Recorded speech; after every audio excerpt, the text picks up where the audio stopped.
Olá pessoal, bom dia. Vou falar um pouquinho sobre o assunto da morte, sobrevivência da alma. Quando uma criatura ela toma a decisão de se unir com o ajustador do pensamento, por exemplo, ela fez a escolha pela salvação, ela se fusionou com o ajustador do pensamento. Essas pessoas não passam por um julgamento. Os anciãos dos dias não vão julgar essas pessoas, porque essas pessoas já tomaram a decisão. Essa decisão, ela é definitiva. Depende apenas da pessoa e do ajustador. Uma pessoa que escolhe o caminho da salvação, que aceita a parceria com o ajustador, não precisa do aval dos anciãos dos dias. Entendeu? Não é todo mundo que passa por um julgamento. Não é todo mundo que passa por um julgamento. As pessoas que decidem a fusão com o ajustador, ocorrendo a fusão com o ajustador, acabou. Não tem ninguém, nada nem ninguém que pode impedir essa pessoa de ser salva. Porque a fusão é a decisão definitiva. Que uma pessoa que se fusiona com o ajustador, ela não precisa do aval de ninguém. Que os anciãos dos dias não julgam esse tipo de caso. Eles julgam os casos em que a pessoa rejeita a salvação. Eles julgam os casos de rebeldia, eles julgam os casos das pessoas que rejeitam a salvação, eles julgam aquelas almas que são, vamos dizer assim, que estão em dúvida se vão se salvar ou não. Aí sim passa pelo julgamento dos anciãos dos dias. O livro de Urântia diz assim: quando a pessoa está procurando Deus, já indica que o encontrou. Então, qualquer pessoa que está buscando o contato com Deus, qualquer pessoa que está interessado no contato com Deus, que está buscando, que dá uma chance para o ajustador, essa pessoa ela vai ser ressuscitada. Depois ela toma a decisão se ela quer continuar ou não, mas essa pessoa vai ser ressuscitada. Por quê?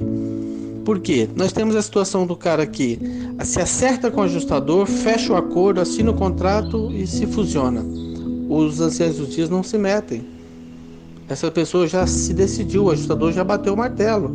Tanto que o ajustador já se fusionou com essa pessoa. Segundo caso, a pessoa se interessa por Deus, ela busca um contato com Deus, mas ela comete seus erros. Nesse caso, se houver dúvida, o ajustador fala assim: olha, ele é mais ou menos, ele não está muito interessado, mas não quer dizer que ele não tenha produzido nenhum fruto espiritual. Nesse caso, os ajustadores sempre vão decidir em favor do réu, em favor do sobrevivente, sempre. O ancião do dia só vai negar a salvação para uma pessoa que rejeitou 100% todas as investidas do ajustador. O livro de Urântia fala que a fusão com o ajustador determina para sempre a sobrevivência, e ninguém mais interfere nisso. É a decisão definitiva da sobrevivência, a fusão com o ajustador. Mas tem aqueles que não conseguem a fusão com o ajustador, mas conseguem a fusão com o filho. Tem aqueles que não conseguem a fusão com o filho, conseguem a fusão com o espírito. Tem aqueles em que, quando os anciãos dos dias têm dúvida quanto à sobrevivência, os anciãos dos dias decidem sempre a favor do réu, sempre no sentido de vamos dar mais uma chance, vamos dar um tempo a mais de prova para ver se ele toma a decisão correta. Porque a intenção de Deus é sempre dar o maior número de oportunidades possíveis para essas pessoas. Veja a parábola do filho pródigo. O que o pai fez quando o filho voltou? Ele recebeu com alegria. Ele não contou os pecados do filho. Peraí, o que você andou fazendo lá? Cadê o meu dinheiro que você gastou? Você vai devolver? Não, ele não fez perguntas. Ele simplesmente abraçou o filho e falou assim: todo filho que vem a mim é um motivo de alegria. Era um filho que estava perdido e voltou. Então, mesmo aquelas pessoas que não deram oportunidade ao ajustador aqui, mas se ela produziu algum fruto de valor espiritual, isso é tentado aproveitar. O Pai sempre vai tentar aproveitar. O Pai não é esse contador de pecados, ele não fica anotando pecados das pessoas. Lembra do preso na cruz, ao lado de Jesus? Ele passou uma vida de crime.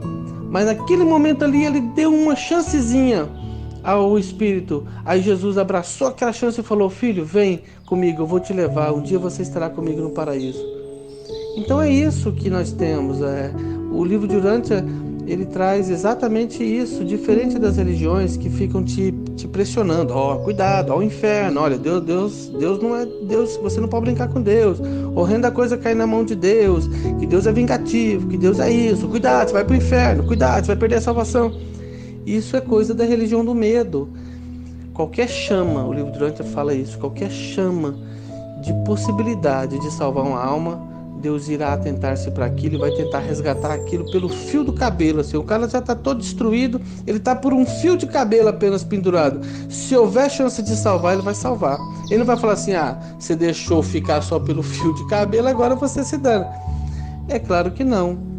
Então o livro Durante traz essa mensagem, que nem todas as almas vão a julgamento, que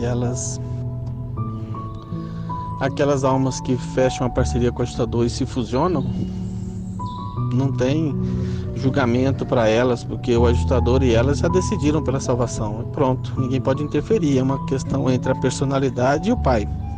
Os anciãos dos dias entram na situação quando a alma rejeita, né? Quando a alma não aceitou a parceria com o ajustador. Aí entra a questão do julgamento, porque nenhuma personalidade pode ser extinta sem o julgamento dos anciãos dos dias. Então, uma vez, uma conversa que eu tive com um evangélico uma vez, conversamos longo tempo e expliquei desde o início os pontos que eu queria para falar para ele da impossibilidade de existir um inferno, que Deus jamais criaria um inferno. E no final da conversa ele falou assim, mas se eu sair falando para todo mundo que não existe um inferno, quem é que vai querer fazer as coisas certas? Porque aí as pessoas falam assim, já que não existe inferno, então eu posso fazer o que eu quiser, que eu não vou pro inferno mesmo. Então, assim, eu acho que a gente ficar assustando as pessoas para que elas cuidado, se você não fizer isso, você não vai ter salvação, Ou seja, estamos usando a mesma ferramenta das igrejas, levando as pessoas pelo medo. Eu acho que a gente tem que libertar as pessoas de qualquer crença de condenação, de inferno, de perda da salvação.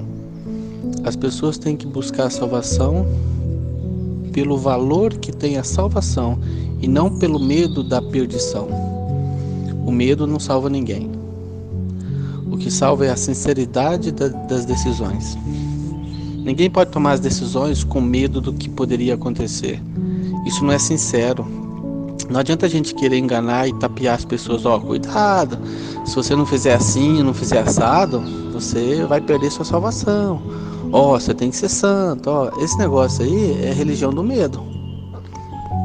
Até porque no momento do julgamento, Deus vai julgar as pessoas pela sinceridade e não porque ela falou assim, não, eu fui por esse caminho porque eu estava com medo de perder a salvação. Então você não fez com sinceridade? Você fez esperando algo em troca? Você fez fazendo barganha com Deus? Então eu não vejo perigo nenhum em afirmar a verdade do jeito que está no livro Durante, nua e crua, mesmo que essa pessoa possa relaxar e falar assim, então, tá, beleza, então. Ela será julgada pela sinceridade dela. Se ela não merece ser salva, não merece. Não foi pelo medo. As chaves do reino dos céus são sinceridade mais sinceridade ainda. Não adianta a gente querer pregar um evangelho baseado no medo. Veja que o Espírito nunca constrange, né? Mesmo a pretexto de uma boa intenção.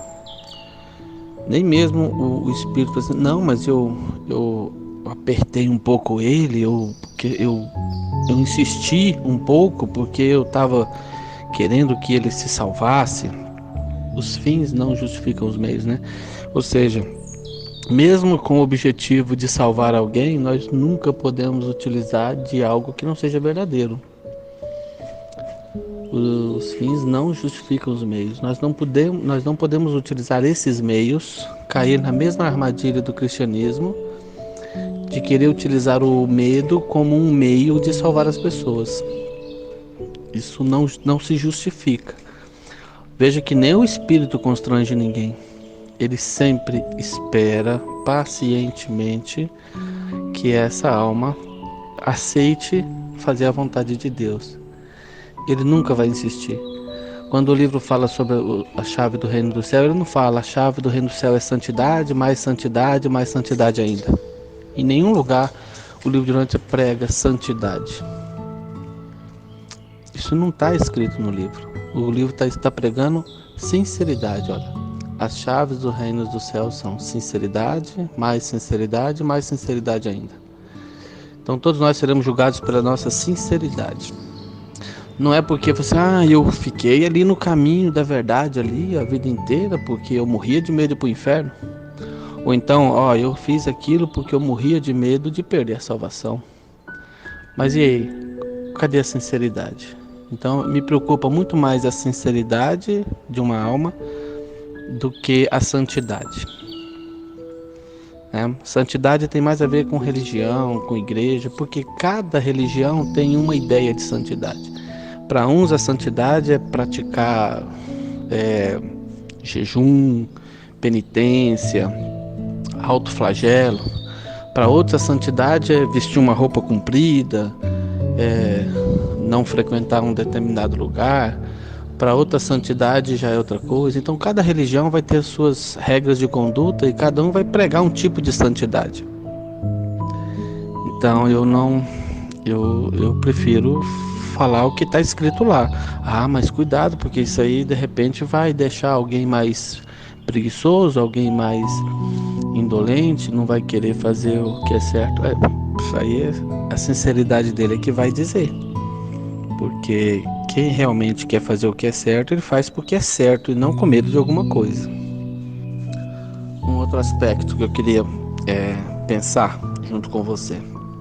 Pensa comigo a seguinte situação. A pessoa passou a vida inteira aqui na Terra e ela não tomou, vamos dizer assim, ela não se tornou um crente, ela não se tornou um fiel a nenhuma religião, ela não leu o livro de Dante, ela não leu a Bíblia, ela não fez nada, viveu a vida dela. Vamos imaginar então que, de repente essa pessoa aí não deu nenhuma, vamos dizer assim, nenhuma abertura para o ajustador do pensamento agir. Vamos imaginar a seguinte situação. Mas ela morreu aí com seus 80 anos de idade e o ajustador não abandonou ela. Mesmo ela nunca tendo dado a ele uma chance, ele nunca abandonou ela. Por que ele nunca abandonou ela? Mesmo ela nunca tendo construído uma alma. É uma possibilidade, não é? Não existe essa possibilidade? Então, se ele nunca abandonou ela, então porque eu acredito que mesmo dentro da visão do ajustador, havia ainda alguma possibilidade ali. Existia uma chama de possibilidade. Porque se não existisse nenhuma chama de possibilidade, ele já teria abandonado. Então, beleza. Aí chega lá nos anciãos dos dias. Falou assim, olha, tá vendo aquela criatura ali? Ela não fez nada. Não abriu a porta para o espírito, não deu vazão à realidade espiritual, mas o ajustador nunca abandonou ela. Por que ele nunca abandonou? Aí os anciãos dos dias vão avaliar. Se existir alguma possibilidade, se existe assim, olha, caso ela seja ressuscitada e caso ela tenha conhecimento da verdade, ela escolheria pela salvação? Se ela tivesse acesso a essa informação, será que ela escolheria? Acreditamos que sim. Então ressuscita e vamos ver se ela vai escolher. É isso que eu acredito. Eu acredito que enquanto houver uma chama, mínima que seja, de possibilidade, aquela criatura terá essa chance. Por que eu penso isso? Bom, primeiro que Deus não tem pressa. Para ele não importa se uma criatura vai levar 20 anos, 30 anos, 60 anos, 80 anos, 100 anos para escolher, ou se ela vai ressuscitar do lado de lá e vai levar mais 200 anos, 500 anos, 1 milhão de anos para escolher. Deus não tem essa pressa. Qual a diferença para ele? Ele falou assim, não, mas eu te dei todas as chances, se você não aceitou, agora então, condenação para você. É claro que não. Eu acho que Deus não tem essa afetação. Ele simplesmente permite que todas as criaturas tenham infinitas possibilidades. Por quê?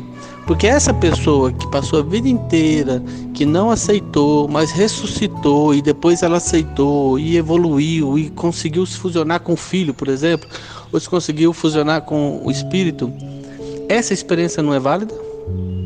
Essa experiência não tem valor espiritual? De uma pessoa falar assim, olha, eu tive a minha vida inteira lá, eu nunca tive acesso a informação nenhuma e eu simplesmente não dei abertura para o estudo do pensamento. Como é que essa pessoa, essa experiência foi guardada? Porque alguém deu a ela uma segunda chance. Veja quantas criaturas de André Fonta para cá que não tiveram nada, não tiveram chance nenhuma, não tinham conhecimento, não tinham profetas, não tinham nada, não tinha revelação, não tinha de André Fonta até o Príncipe Planetário, quando o homem teve a primeira informação, 500 mil anos de existência da raça humana e todas aquelas almas se perdendo. Será que não havia nenhuma chama de possibilidade ali em nenhuma daquelas almas, daquelas pessoas? Muitas nem receberam o ditador do pensamento. Será que aquilo ali foi tudo jogado fora, foi tudo perdido? Será que não existe uma chama ali de possibilidade? Assim, e se aquelas pessoas tivessem recebido o ditador? E se essas pessoas tivessem o conhecimento? E se teria sido diferente? Se essa resposta for positiva, meu amigo, Deus não vai perder essa experiência. Eu aposto nisso. Aposto que esse tipo de experiência jamais seria perdida. Agora, uma coisa nós sabemos com certeza, tudo isso eu estou fazendo conjecturas, mas com certeza mesmo, é que todas as personalidades, todos os seres que recebem personalidade, todos, fez alma ou não fez alma, todos eles, antes de ser extinto, passa pelo julgamento dos anciãos dos dias. Nenhuma personalidade é extinta automaticamente, isso nós sabemos. Se passa por um julgamento, por quê? Porque o resultado desse julgamento pode ser que sim, pode ser que não. Senão não haveria necessidade de um julgamento. Se for assim, olha, todos esses aí, ó, não tem alma, descarta. Se fosse assim, não precisaria de julgamento, porque que cada um passa por um julgamento. No meu ponto de vista, existe como resultado possível tanto o sim quanto o não. Aí vamos avaliar. Acho que vamos fazer as contas de quantos e se. E se fosse diferente? E se tivesse ajustador? E se tivesse revelação? Entendeu? Eu acho que todas as chances devem ser dadas. Esse é meu ponto de vista. Eu não vejo assim um Deus lá no céu olhando assim e falando assim, não, aquela formiguinha ali saiu do trieiro, pode descartar. Não, aquela formiguinha lá desacelerou o passo, pode descartar. Eu não vejo dessa forma. Eu vejo ele falando assim, nossa, aquela formiguinha se perdeu, vamos ver se a gente consegue fazer ela pegar o trilheiro de volta? Vamos tentar, o que a gente pode fazer para ela pegar o trilheiro de volta? Entendeu? Essa é a minha visão das coisas.